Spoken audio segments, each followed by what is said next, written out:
పంతులు గారి ప్రవర్తన చూస్తుంటే అందరికీ కాస్త టెన్షన్గా ఉంది. అందరూ ఆయన ఏం చెప్తారా అని ఆతృతగా ఎదురు చూస్తున్నారు. పంతులు గారు అందరి వైపు ఒకసారి చూసి వాళ్ళ జాతకం గురించి చెప్పడం స్టార్ట్ చేశారు.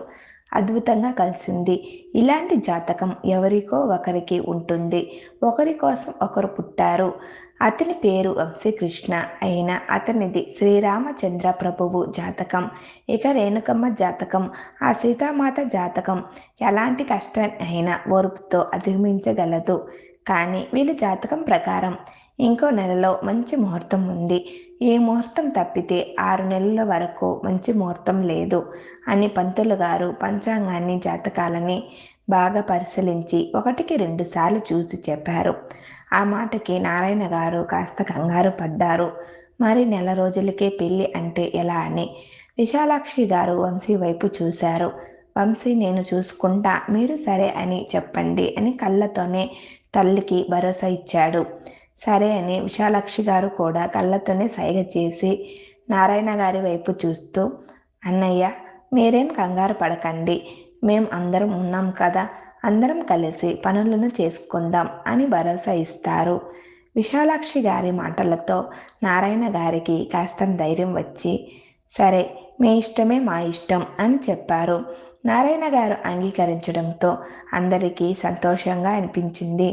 వచ్చే శుక్రవారం రోజు చాలా అద్భుతంగా ఉంది, కావున ఆ రోజు నిశ్చితార్థం పెట్టుకోండి అని చెప్పి శుక్రవారం రోజు నిశ్చితార్థాన్ని నిర్ణయించి ఆ పైన వచ్చే 3వ శుక్రవారం పెళ్లి ముహూర్తం నిర్ణయించమంటారా అని అందరి వైపు చూసి మళ్ళీ ఒకసారి అడుగుతారు పంతులు గారు. అందరూ సంతోషంగా ఒప్పుకున్నారు. గదిలో ఉన్న రేణుకకి వీళ్ళ మాటలు వినిపించి నిర్లిప్తంగా తల్లి ఫోటో వైపు చూస్తూ మౌనంగా గోడకు తల ఆనించి కూర్చుని ఉంది రేణు. ఆ ముహూర్తానికి పెళ్లిని నిర్ణయించారు పంతులు గారు. అందరూ కాసేపు మాట్లాడుకున్న తర్వాత ఇక బయలుదేరతాం అని భర్త వైపు చూడగా ఆయన సరే అని చిన్నగా తల ఊపుతారు. అమ్మ నేను తనతో మాట్లాడి వస్తాను అని తటపటాయిస్తూనే తల్లిని అడుగుతాడు. సరే వెళ్ళు అని కొడుకు భుజం మీద చిన్నగా ట్యాప్ చేస్తారు. సంతోషంగా రేణుగది దగ్గరికి వచ్చిన వంశీ లోపలికి ఎలా వెళ్ళాలని ఆగిపోతాడు. డోర్ మీద చిన్నగా ట్యాప్ చేసి రేణుక, రేణు అని 2 సార్లు పిలుస్తాడు వంశీ. కానీ ఎలాంటి సమాధానం రాలేదు. మళ్ళీ ఒకసారి రేణు అని పిలుస్తాడు. అయినా ఎలాంటి సమాధానం రాలేదు.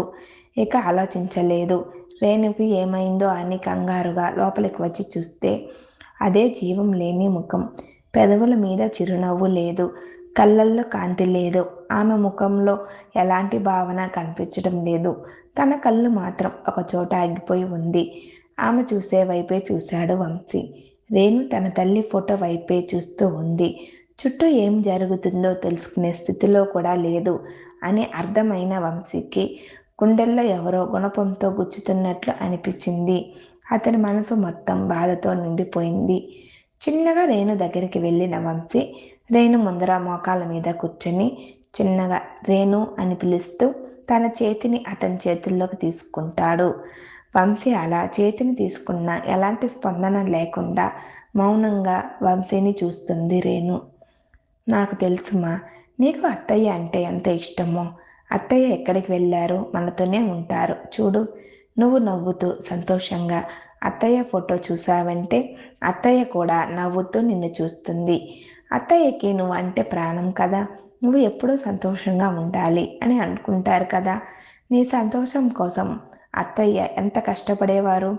అలాంటిది ఇప్పుడు అత్తయ్య కారణంగానే నువ్వు ఇంతలా బాధపడుతున్నావు అంటే అత్తయ్య ఆత్మకి ఎలా శాంతి కలుగుతుంది.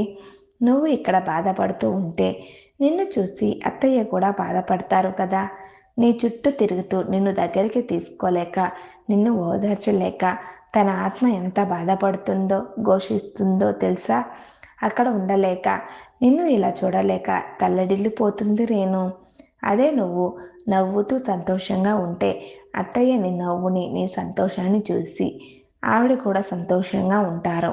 ఇలా మౌనంగా 4 గోడల మధ్యలో ఉండిపోయి నిన్ను నువ్వు బాధ పెట్టుకుని మామయ్యను కూడా బాధ పెట్టకు. నువ్వు పైకి నేను బాగున్నాను అని చెప్పి బాధపడడం మానేస్తే నువ్వు సంతోషంగా ఉన్నావు అని అనుకుంటారు అని అనుకుంటున్నావా. నీ మౌనం వెనుక ఉన్న బాధ మామయ్యకి తెలుసు రేణు. తెలుసు కూడా ఇదంతా ఎందుకు చేస్తున్నారు అని అనుకోమాకుమా అని చెప్తున్న వంశీ రేణు ముఖం చూస్తాడు. ఈ కథ నచ్చితే లైక్ చేయండి ఫ్రెండ్స్. మన ఛానల్ను సపోర్ట్ చేస్తూ సబ్స్క్రైబ్ చేసుకోండి ఫ్రెండ్స్. Thanks for watching.